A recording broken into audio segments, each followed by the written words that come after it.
E depois do discurso do técnico Felipe Luiz, que expôs toda a situação com Pedro, o empresário do jogador garantiu que vai para o mercado buscar uma proposta para tirar o jogador do Flamengo. Muita gente já falando da Leila Pereira, levá-lo para o Palmeiras. Eu vou falar sobre isso, vou falar também sobre Matheus Gonçalves no Cruzeiro. Essa semana deve ser decisiva para o futuro do jogador e vou trazer o boletim médico envolvendo Ayrton Lucas e Alexandro. Fala, meus camaradas e minhas camaradas, beleza? Bem-vindos a mais um vídeo aqui em seu canal de notícias do Flamengo, canal Flazoeiro. Eu estou chegando com tudo na manhã deste domingão. E que história é essa da Leila fazer uma proposta para tirar o Pedro do Flamengo? Eu vou falar sobre isso e vou trazer todas as notícias e informações do nosso Mengão.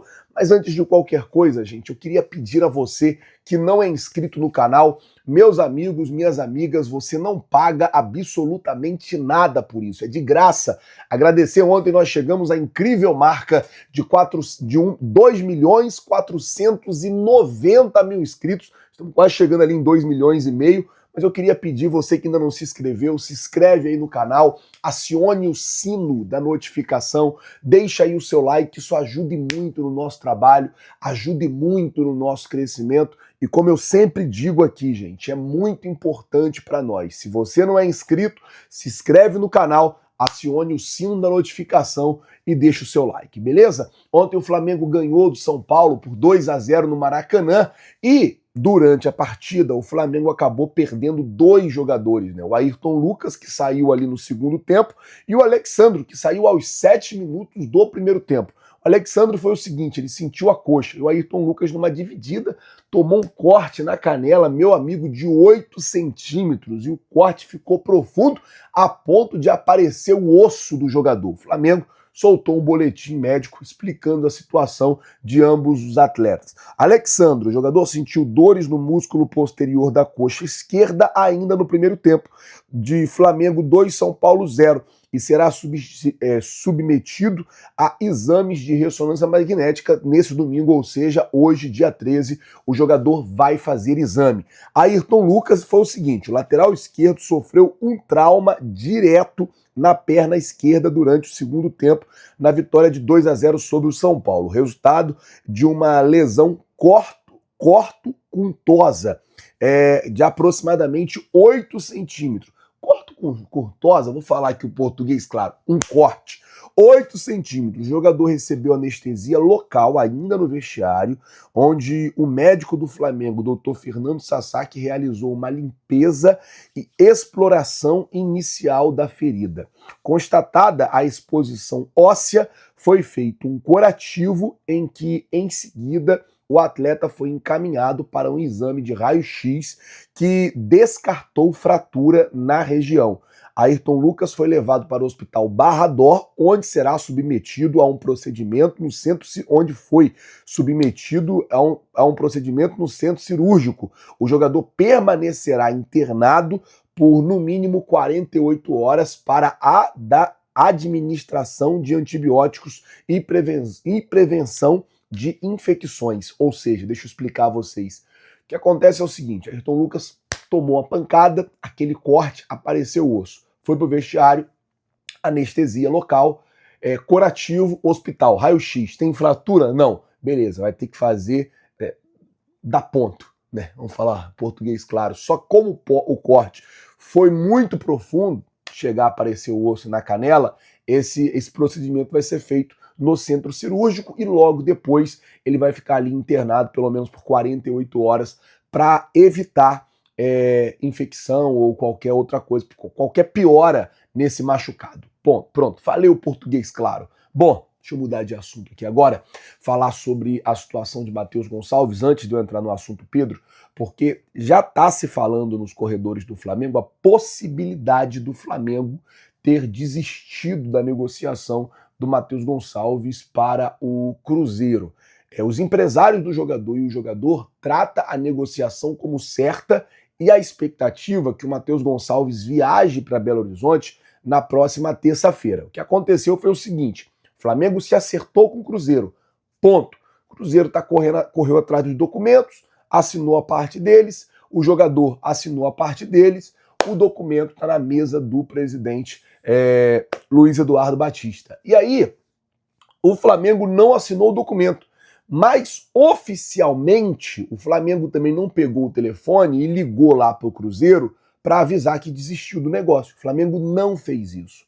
Ou seja, a expectativa é que a negociação ela ainda tenha um desfecho, no caso positivo para o Cruzeiro, apesar da pressão de muita gente dentro do Flamengo reclamando que o Flamengo está vendendo o Matheus Gonçalves para o Cruzeiro por 3,5 milhões de euros, ainda que 50% do jogador, mas o jogador está indo para o Cruzeiro e até ontem o Cruzeiro estava empatado com a gente em número de pontos na liderança do Campeonato Brasileiro. O Cruzeiro vai jogar hoje contra o Ceará, contra o Grêmio, na verdade.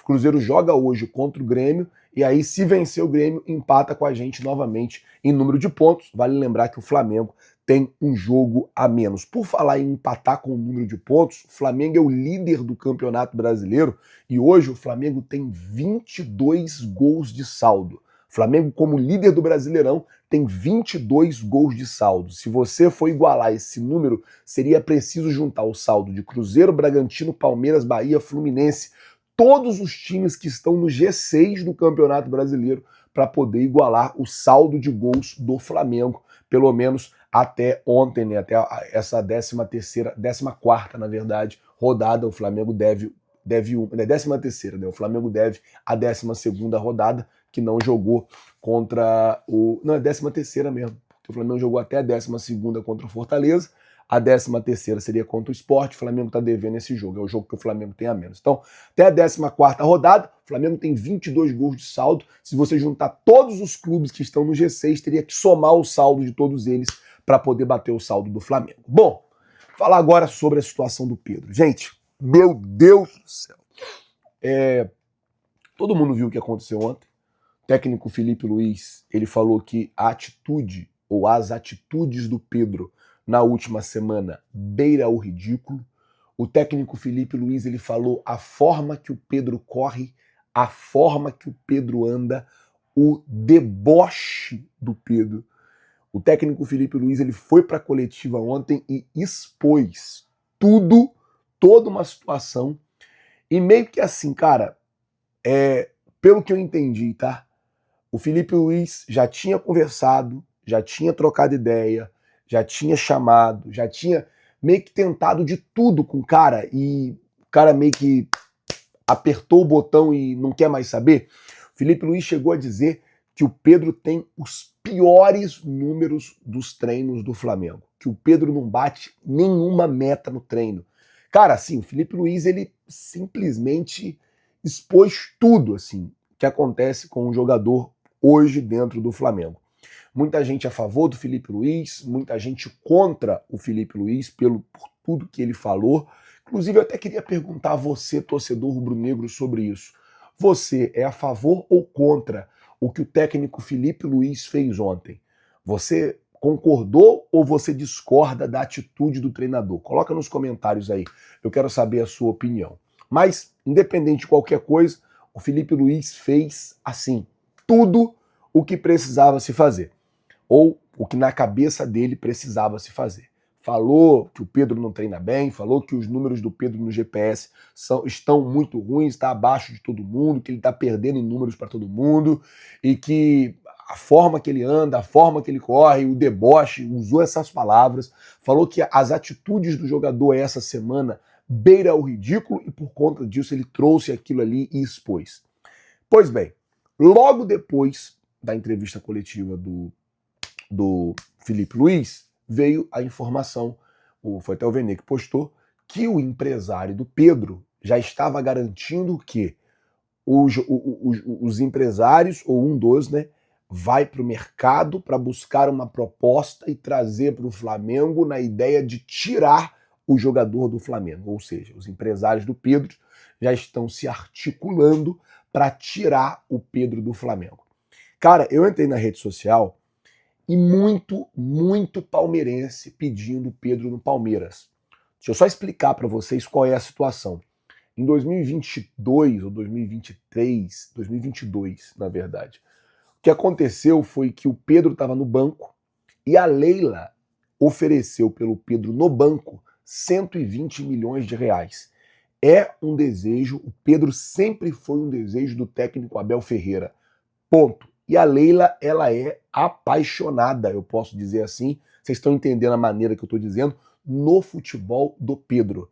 Eu estava lembrando, quando eu comecei a ver isso ontem, de quando eu estava na Inglaterra cobrindo seleção brasileira, que a Leila era a chefe da delegação, e eu falei com ela, falei, vem cá, tá se falando muito no Brasil de você levar o Gabigol e tal. Ela falou assim, olha, eu gosto muito do Gabigol, mas eu gosto muito... Ela falou isso pra mim, eu gosto muito mais do Pedro. Então, ela gosta do futebol do Pedro, ponto. E começou a se falar disso ontem, assim, movimento de torcida, tá? Muito do Palmeiras contratar o Pedro. Flazoeiro, e aí? E aí é o seguinte, eu acho muito difícil que nessa janela o Palmeiras faça uma proposta para contratar o Pedro. Por quê? O Pedro ele já disputou 8 jogos pelo Campeonato Brasileiro. Com isso, ele não pode jogar em nenhuma equipe do futebol brasileiro o Campeonato Brasileiro. E o Pedro também já entrou em campo pelos 2 jogos na terceira fase da Copa do Brasil. Então ele também não pode disputar a Copa do Brasil. O Palmeiras está no Brasileiro e o Palmeiras está na Copa do Brasil. Será que valeria a pena, por exemplo, para a Leila vir ao Flamengo, contratar o Pedro, pagar uma bagatela de dinheiro pelo jogador e contar com ele apenas na Libertadores? Então, se a Leila vier, se ela fizer uma proposta realmente, que agora tem a chance, se ela fizer uma proposta, se ela vier realmente, o Pedro não pode jogar pelo Palmeiras, nem o Campeonato Brasileiro, nem a Copa do Brasil, apenas a Libertadores. Não sei se do ponto de vista financeiro valeria a pena. O que pode acontecer é o seguinte, ela fazer a proposta e dar esse tempo de 5 meses aí até o final do ano para o jogador se recuperar e ficar 100%. Só que para ela não valeria muito a pena porque o Paulinho vai precisar operar. Então ela precisava para ontem contratar um atacante. Ela precisava para ontem contratar um centroavante. Então tem a situação do Paulinho, tem a saída do Estevão. Então assim, ela não tem esse cara. E não tem como ela se dar o luxo de vir contratar um jogador que é caro no Flamengo e levar para lá só para jogar Libertadores e esperar chegar ao final da temporada para poder jogar a Copa do Brasil e o Brasileiro do ano que vem. Então, a situação é essa. Vai chegar a proposta para o Pedro, porque provavelmente algum clube vai fazer proposta pelo Pedro, mas acho muito difícil que essa proposta ela venha daqui, do futebol brasileiro. Eu acho muito difícil que algum clube do futebol brasileiro queira bancar, essa é a palavra, ter ele fora do jogo até o final no Campeonato Brasileiro, fora do jogo até o final na Copa do Brasil, para jogar só a Libertadores ou só a Sul-Americana. Acho muito difícil. Mas, proposta, acredito que vai vir. Mas o futuro do Pedro deve estar desenhado para fora do Brasil. O futuro do Pedro deve estar desenhado para o exterior, e aí pode acontecer, por exemplo, o que aconteceu. Vai para o exterior, fica um tempo, volta, no caso, para algum outro time brasileiro. Bom, gente, o vídeo ficou até mais longo hoje, eu vou ficando por aqui. Queria pedir a você que não é inscrito no canal, na humildade, se inscreve no canal, acione o sino da notificação, deixa aí o seu like, não deixa de responder se você concordou ou não com a atitude do técnico Felipe Luiz, tá bom? Muito obrigado por tudo, valeu galera, tamo junto, vocês já sabem, é nóis.